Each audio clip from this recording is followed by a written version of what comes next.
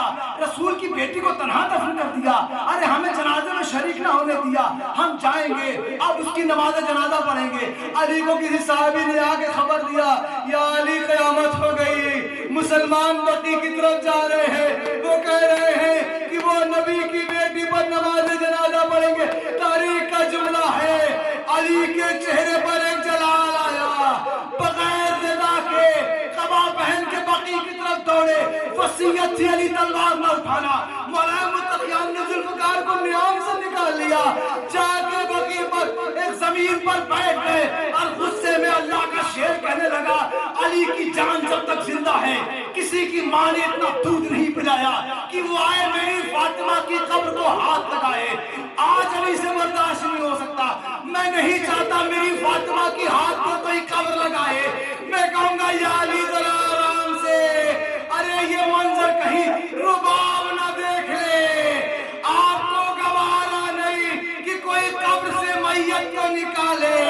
عصر عاشور ہوگی، ہرملا نیزہ اٹھائے گا، علی اصغر کی قبر ڈھونڈی جائے گی، ایک نیزہ ایسا پڑے گا 6 مہینے کی خواب، نیزے پہ 6 مہینے کی میت، رباب چیختی رہ جائے گی یا علی فاطمہ کی قبر کی حفاظت کرنے والے، میرے بچے کی حفاظت کرنے کے لیے نجف سے